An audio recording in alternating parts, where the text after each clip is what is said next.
Can I get some 07s in the chat? Some 07s in the chat. Something happened today that I didn't think would happen, but we're finally saying goodbye. The oppression is over. The war is over. The bad times are over. Foxes have been nerfed. So, what's up YouTube? It's Stuart Iangos McCown, and back again with another video. So, today we are talking about the huge balance changes to Games Workshop dropped. And that's what we're going to go through today. Of course, spoiler alert, Foxes have been nerfed. Life is great. I got a big smile on my face. You know, this time of year, nice weather in Japan. The sun's out. It's not too hot. I can walk out. And now I've just been noticing the birds, the smell of the cedar trees, this sort of thing. You know, life is good again. It has been a while since, you know, these foxes have been as strong as they have been, and during this time I've been a bit grumpy, you know. You've seen me drop my big manifesto about how the game sucks, and then I did a complete 180 when Kragnos got buffed by 100 points. But you know, foxes have been nerfed, everything's looking up, my life is good again. And we're gonna go through the points of Stormcast as well today. So balance changes first, and then we'll go Stormcast. Okay. First of all, how you guys doing? Hope you're enjoying your Age of Sigmar 4 journey so far. I am having lots of fun. I played some Stormcast today after they've just been buffed, and I'm still enjoying the game a lot. Post the balance update, there's still some problems, which I'm sure I will talk about in this video, because Stormcast is one of them. Where, okay, sometimes some things don't get addressed properly, but anyway, we'll see what happens. But let's go ahead. So, we have some errata changes, and some army changes. I'm going to go through the army changes first, okay? And we'll do the Stormcast ones afterwards, and then we'll do the errata at the end, just because I think the errata will be the least interesting. So, the army changes, if I can go. So, these are in the faction pack. So, you'll find these in the faction packs on the website and in your Age of Sigmar app. But also, they're on this little changelog list. So if you can't find something like it's not in magenta, just have a look at this, and then you'll be able to see what's going on. So let's hop straight into it. Okay, so is there anything new on this page? I don't believe so. Alright, and nothing on this page, I believe, either. I think it starts from this page. Okay, so, Hedonites of Slaanesh. I believe they've just clarified the timing of Excess of Depravity, so you can only use it once per battle round. I think there was some bug where you could, like, spam it or something, technically. Now you can only use it once, that's what they're saying there. Sinessa, I believe this is a buff to the range. I'm not entirely sure, but anyway, don't think that will matter because she sucks. Let's just check the tapes here, shall we? So Age of Index, Hedonites of Slaanesh. So the battle trait one, yeah, it just says start a battle round, right? So theoretically you could pick your whole army here before because it's an allegiance ability, right? But now they're just clarifying you can only do this once. Okay, that's how most of us are playing anyway, but that's just a clarification. And then Sinessa, I believe it's just a range buff, right?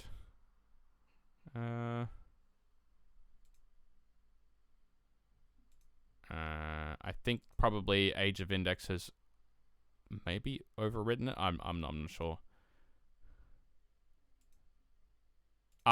It's because the declare roll is not in the casting roll. Okay, not in the declare step. The casting roll is not in the declare step. They clarified that. Technically, you wouldn't even roll a casting roll with the way this is written, but anyway, so Sinessa got nerfed, actually. No, obviously that's how everyone was playing it. Okay, then Lumineth, big nerfs. So, okay, big one here.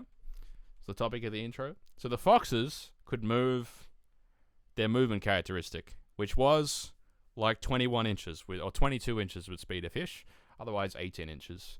And the Hurricane Wind Chargers, I believe, were like 16 or 14 or something. Now, they can only move 2d6. So this is bad. So not only is it like not...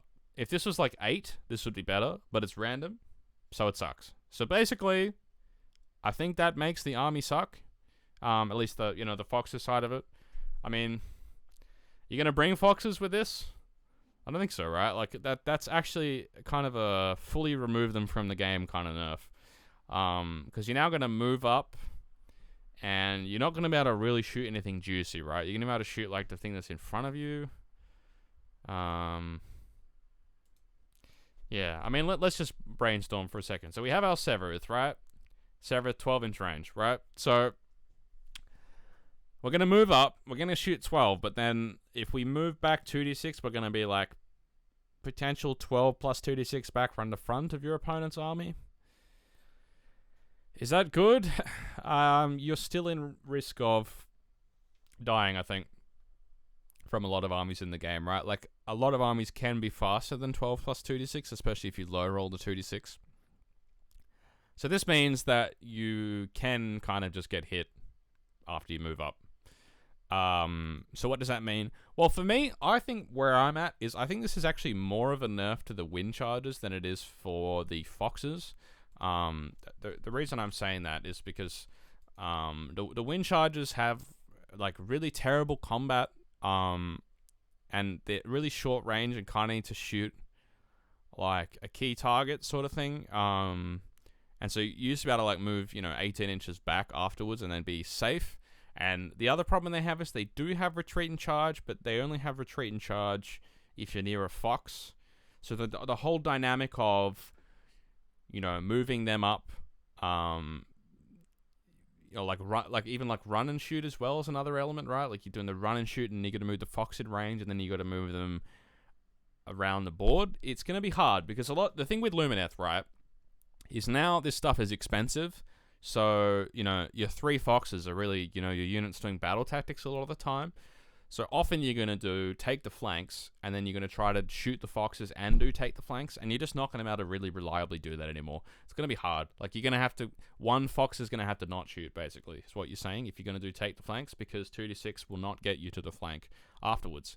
It used to be, you could move up, you run up, shoot, and then move 18 or potentially 22 afterwards to speed a fish, right? So you could shoot and then go to the flank. Now you're going to shoot and then not reach the flank, so it might be hard. The other thing is, you might not be able to move onto an objective that you want to go to. Like, you used to be able to move up, shoot, and then move to the actual objective you want to go to. So what it's going to mean now is foxes are going to behave like a normal unit, where the place that you shoot is close to where you're going to be in the following turn. So that's going to mean a lot in terms of, objective capturing, doing battle tactics. So ultimately, you're just not going to be able to crutch as hard on the foxes.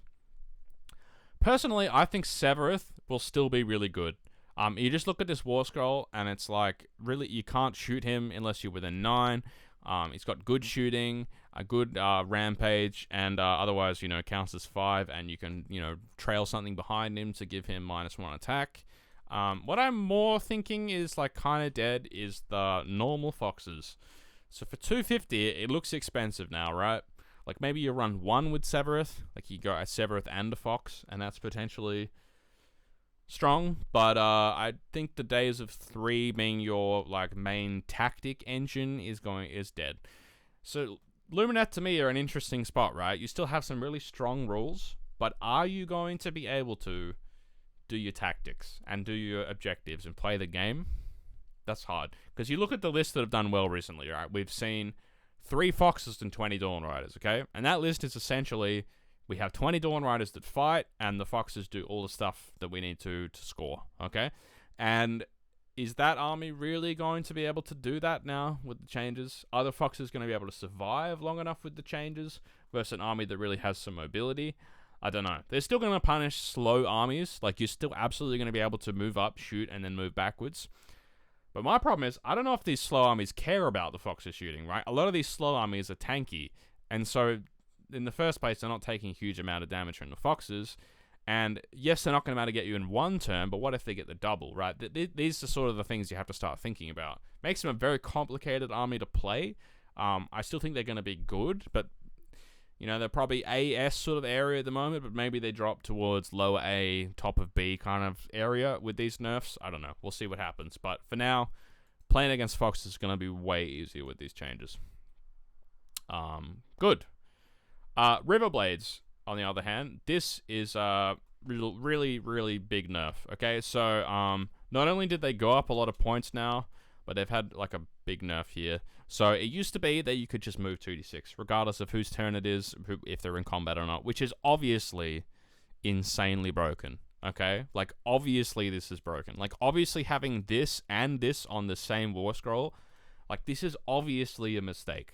Okay, and they've decided that, okay, sorry guys, here's the real war scroll now. You have to be in combat when you do the 2d6. Okay, which is a massive nerf to the unit. Yeah.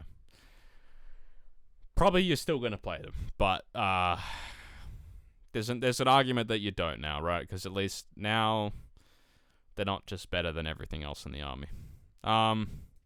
Like for the same infantry points cost, right? I think you're still gonna play Wardens in Lumineth. Lumineth have really good other options in their army, but a lot of the the frankly bullshit kind of ways they were playing the game are massively nerfed here. Okay, then we have some more faction changes. I believe with this this Nurgle change, it's just clarifying the healing things. I think it's the same as burning now.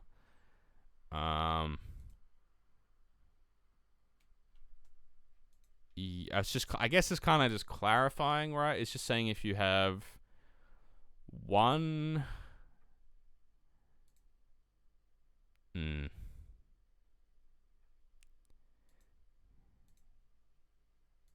I don't really know what that changes. It just makes it a little bit clearer. I'm not sure. Someone can tell me in the comments, but I don't think that really changes much. It's how we all played it anyway.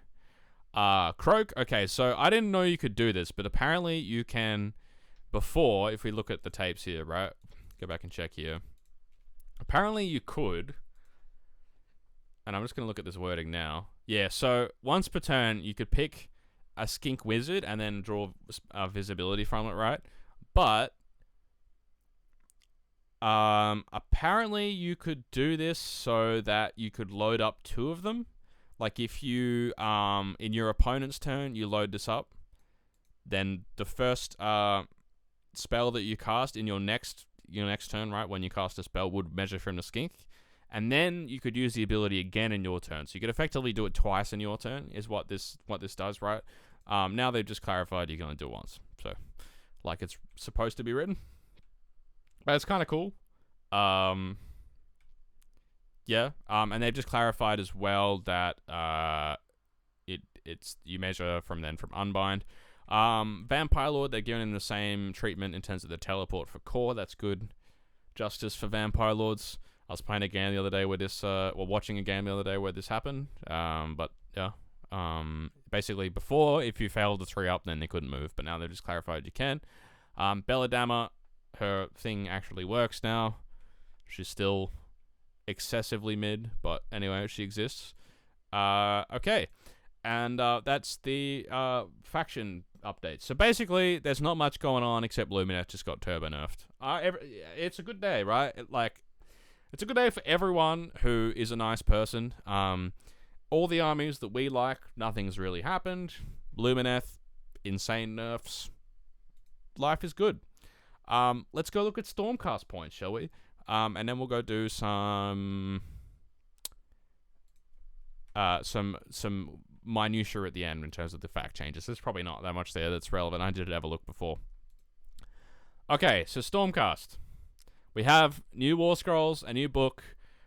First of all, I want to get on my soapbox a little here, right? Because, I really like that Games Workshop gets us creators involved in doing reviews. This is something that I really enjoy. Of course, they get kind of free promotion from us. But at the same time, we need to do content. Sometimes you run out of ideas. I run out of ideas often. And in those times, the best thing to do is to do what I'm doing now. I'm just talk about current events. And you guys want to watch it. I want to talk about it because I love talking about the current events in the game. So we all benefit. Games Workshop benefits from the game gets promoted. It's a great relationship, right? One that I would like to be a part of one day. But there's not really a lot of point in reviewing the War Scrolls without points. I want to say that, right? There's just really not any point at all. So I want to say if they want us to review the War Scrolls, I'm not talking about me here, right? Because I don't have privileged information at all. But if I was that person, I would want to have the points, and I don't really see any point in giving a review, right? Like, if we're reviewing how well they've done with the book and we don't have the points, we're not going to know how well they've done with the books if we don't have the points, right? And when we're reviewing a book, we need to look at, you know, how strong is the War Scroll, and then does the points match the War Scroll so that the book is sufficiently balanced? These are the things we're looking at, right? So that's what we're going to go through today. So Stormcast, there's actually not a lot of points changes here. We had like one round with the battle scroll. For some reason, we're getting it again. But we have some points changes here that make sense and some that don't, which I will get into. While I take a drink of water here, remember to subscribe if you enjoy the channel. I'm on the pure content grind at the moment. There's going to be videos popping out left and right. Yeah, leave us a like, donate, all that jazz. Love you guys. Plenty of support in the comments recently. Keeps me going. Let's do it. So, Lord Celestin on Star Drake went down 10 points. Now, I like this War Scroll. Does 10 points shift the needle? No. And it's kind of a shit meta for it, to be honest, as well. Like, there's a lot of monsters out there. This thing's terrible against monsters. Nah. Lord Veritan is, I believe this is the priest guy who has this thing where he gives you, like, some bonuses to cast or something and chant if he's within range. This guy here, right? And he also can unbind. So for 130, it's actually pretty nice. I think the problem with him is more, like, what he can take kind of is a little bit limited, but there's no Vanguard Chamber in there. We'll get to why that's important. One priest. The Stormcast prayers are okay. Yes, you have the teleport, but, like, it's not that amazing in this army, really. To be honest, especially with the Portaloo terrain piece that they just added, right? So yeah, not a lot going on here. A Portaloo, by the way, in Australian terms, is a portable toilet, and that's what we appear to be calling the Stormcast thing. Lord Vigilant on Griffstalker, which I believe is the double fight guy, go down 10. That's good for Reclusians. Okay, then we have two new War Scrolls here, which I don't have the authority and to show the War Scrolls, but you can go find them on other channels here. But I'll just say that for those points, they're awful, and we can move on.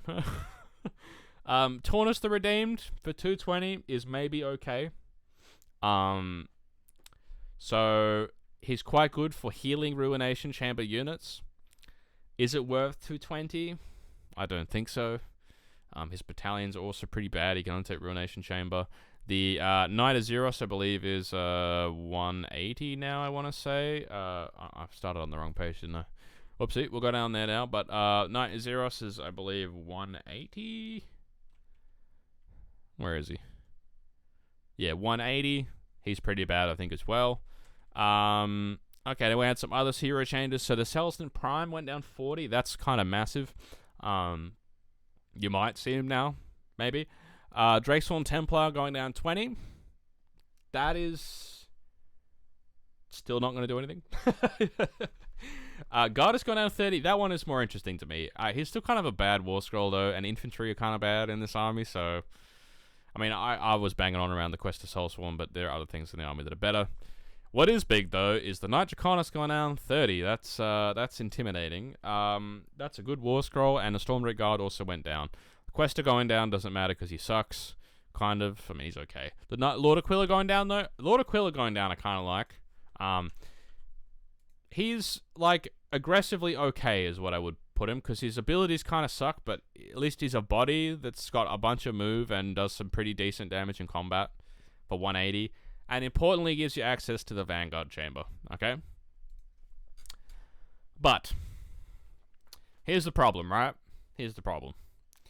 Krondus went up 20, Karazai didn't change. And they can take anyone in their battalion, right? They can take Vanguard units. And that means that you're just going to take one of them. Really is what it means. Because, let's get to it. There's some problems here in the units department. Okay, so Aether Wings went down 10, doesn't matter. The Annihilator's gone down 10, it's kind of interesting, actually. pretty nice. And then down here, we have some madness. Storm Drake Guard, we just saw them go 5-0. I think they're great. They went down 10. This is pure madness. This is the best unit in the book, by the way. Like, if you go watch my cavalry math video, I actually had an update in the spreadsheet where I did the math a little bit more correctly on these guys. This is the best unit in the book mathematically. And it's like no questions about it as well, because the army also is like not that fast in some places, but this unit is insanely fast, right? Run and shoot and charge 14 inches, and it also does the most damage out of all the cavalry options, and I believe it also does more damage than the infantry options. I think it's just, I'm actually not 100% sure right now. Let's check the tapes here, right? So infantry math, let me just get this up, because this is where we can reference my hard work, right? Here we go. We have my math sheets here.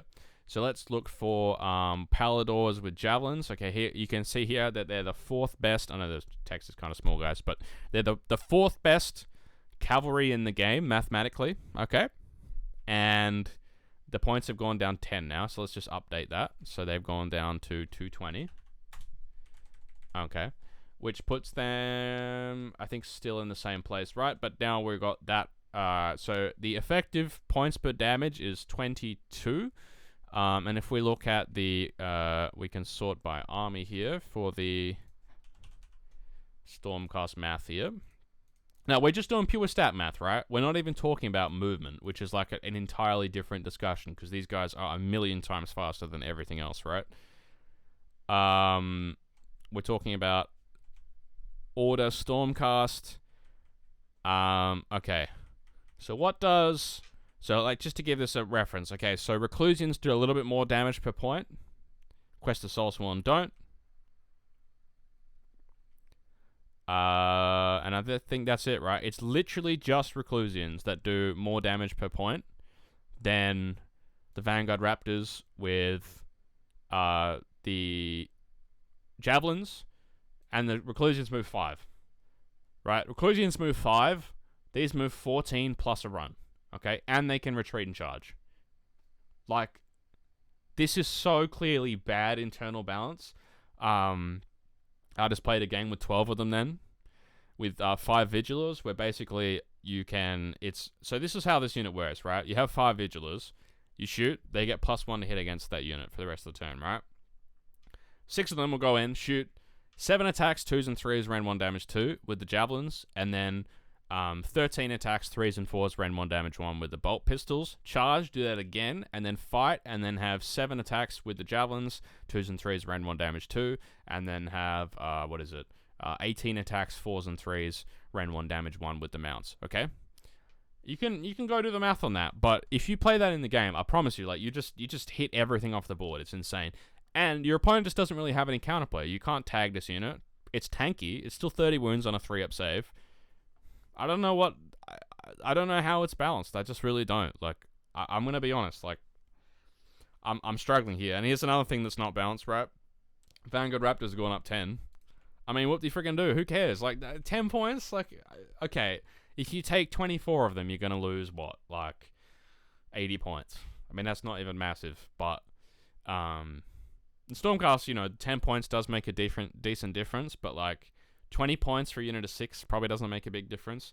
I personally think, though, I just take the Starstrike Javelin guys. Like, they just seem better for the points for me. They have no weaknesses at all. Vanguard Raptors have plenty of weaknesses, so I would take them.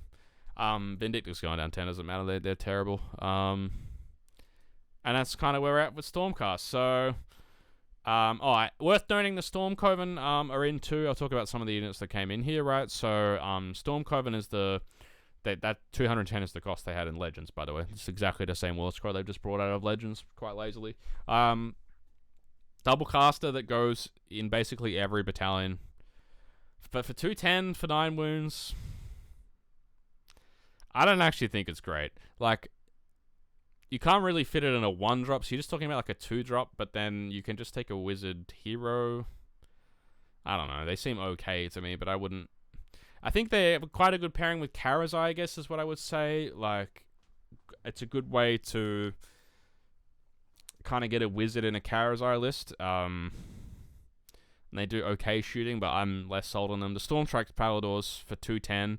And it's 10 points off the Star Strike Javelins. They did fact them so that they hit on 4s with the mounts. I believe they did that.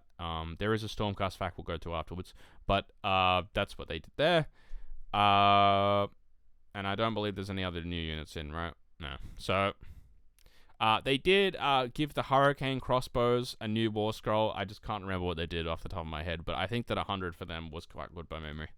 They're probably worth a look at. But personally for me, I'll show you guys what my list is because I don't mind showing you this. Just think it's insanely broken, but here we go. Here's the list, right? There's a million lists you can do with Stormcast, right? That are in some incorporation of this, right? But for me, I still think Krondus is insane. I think defensively he works out to do better than Karazai in a lot of matchups because you have the ability to turn off Rend and turn off commands, which I think is better than another -1 attack on one unit.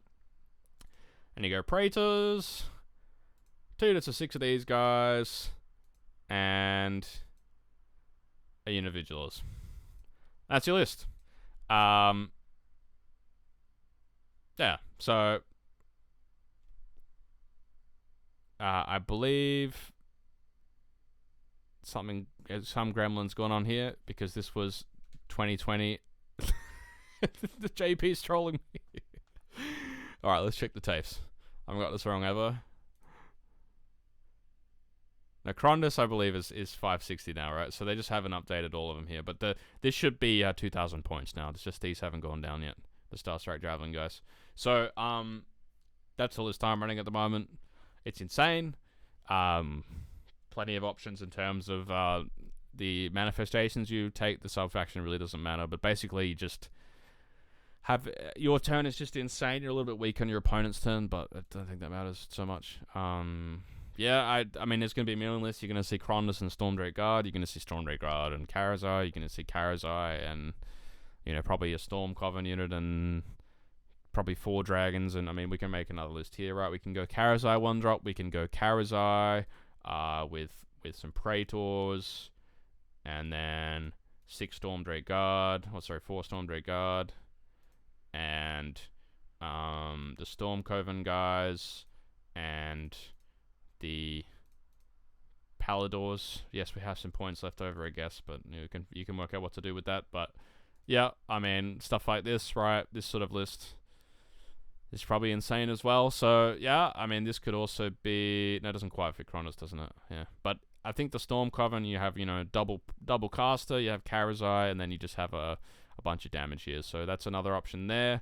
You probably also could drop the Praetors to run. Does this fit? I think it's 10 points over, but yeah, anyway. You can work out something there, right?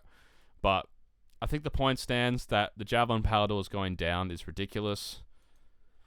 Someone was memeing me the other day, like, oh, imagine if they went down. And they did, so here we are. Okay, that's enough on that. Let's go down to the Stormcast little clarification document down the bottom here, and we'll see what else we missed. I believe there's just a few changes to do with, like, what we spoke about before, where the Palladors hit on 4s in combat. If my document's going to load. Hello. Okay. Oh. Alright, so they changed the Praetors back to what they used to be. The Stormstrike Palladors we hit on 4s. They changed the timing of the Raptors with Hurricane crossbows. Okay, so I know the effect has changed. I can't remember what it is now. It's something better than this, I believe, but they just changed it so it only works on your turn, which is a bit of a nerf, I guess. They clarified the shitty, terrible Morgriff's ability, who's a terrible unit. They make the dice you can actually move now, and I believe that's it, right? Yeah. So overall, not huge changes there. And let's go through the rest of what we didn't get to before. Many of you will click off the video at this point, But here we are. Okay, so Star Strike, I want to talk about this change, right? You saw me guys tweeting on Twitter, or on X. Or posting on X. So basically they've changed it. So the problem before is Lumineth players were trying to get the shrine to become an objective, and then what they would do is run away with the objective. Okay, obviously that's broken. But they've addressed it by making it so if the Star Strike comet, so when you play Star Strike, right, objective comes down in a random spot, you roll it, it comes down there, and then before it did D6 mortal wounds to stuff that was on it, which was already too much. And now, if it lands on a faction terrain feature, that feature's destroyed, and then any units on it are destroyed.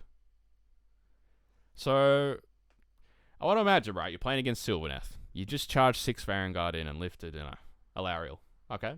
You've lifted a Lariel. Life's good. You're feeling happy. Okay. Next turn. Comet comes down. Lands on the trees. Blows up the trees. And you just have like one innocent guy with a little bit of a horse who's having a munch on the grass on the tree. Bases over the side of the woods. Okay? Your whole Vanguard unit's destroyed. 6 Vanguard gone like that. Gone. Instantly. Okay? Is that something we should have in the game? It's funny. Is it... But come on. Are we serious? Like, that can't be a real thing. Come on. We can do better than this. This is dumb. Okay? This is just a terrible change. Just make it so it destroys the faction terrain feature, and then it does D6 mortal wounds to the stuff that was on it. Simple, right? Easy. Can we agree on that? Does that sound good?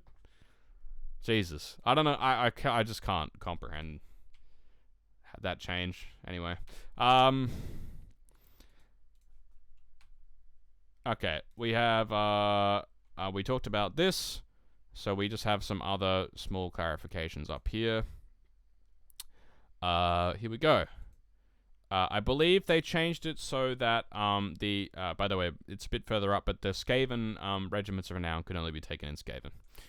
Sorry, can no longer be taken in Skaven because you could take them. Okay, so they've clarified the effect order of abilities.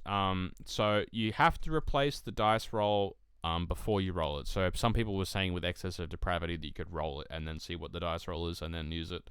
So that's a buff for Slanesh for sure. Strikes first and strikes last. And that's just clarifying where it happens, okay? You obviously strike first after all the start of combat phase, or just combat phase abilities have been used. Okay, returning and replacing models. Okay, I want to actually see what this changes. So you set up those models one at a time, and if you set up the... Okay, if the model is 7, including the model being set up... Okay, so it's just clarifying that the model that's being set up counts as an extra model for coherency. I believe is... but you have to be in coherency of at least 2 other models that were not returned or added this turn. Yeah. So that is a massive nerf to blue horrors. That actually might just fully kill that unit. I'll have to work that out in the game. But that means that if you lose, for example, 20... If you just lose 20 blues, I don't see how you set up any brims, right? How do you set up any brims? Well, you can set up them if you go one... Because they have to go one at a time. It's just like if you start failing rolls, it could be really bad, right? Because as soon as you lose 1 blue, then you're not going to be able to fix the coherency with the brimstones. That's actually a massive nerf to Tzeentch. Like, don't underestimate how much that nerfs Tzeentch. If you're playing against a Tzeentch player and they just roll the 20 blues as one block of dice, like just 23 ups to see if they get brims, that's not going to work anymore. They actually have to sit down and do it, because there's going to be so many situations where they can't set up brims, or they lose a bunch of models to coherency. Now, this is going to be such a mess. Jesus. Alright. They clarified Usharan's thing on manifestations basically just automatically happens. You basically clarifying when the deployment phase abilities happen. Of course, they happen after we deploy. Okay, yes. Replacement units. No, you don't get enhancements. We know this already. You still get to pick the models you get back, which I think is a bit dumb personally, but they want us to do that. And I believe that's it. I don't think there's anything else from what I remember. I don't think so. I think that's all we have this time, right? Perhaps I've missed something. Oh, there's one down here, right? By memory. Yeah. Yes, your Regiment of Renown could cast Manifestations. That's what that one is. Okay, so, that will bring us to the end of the video. Hope you guys enjoyed it. How do I feel at the moment? I'm happy Foxes got nerfed. I'm happy Blue Horrors got nerfed. That was a surprise. I didn't actually know that had happened before I got into this video. Where I'm at with Stormcast, I just think the army is going to be mega broken. I want to cash in some takes here, right? I said Stormcast was S tier and OBR was S tier. Who was right? Because we'll wait another month, but I think I'm already right, and I'm going to be even more right in a month. Please just let me cash in those takes, because people were just telling me I was wrong there, but there's no way I was wrong about that, right? We'll see what happens, but I think both those armies are going to be insane going forward. Cavalos Death Riders weaving through the nerfs every time, still not getting nerfed. Nagash as well, so yeah. Hope you enjoyed the video, and we'll see you next time. Cheers, and bye-bye.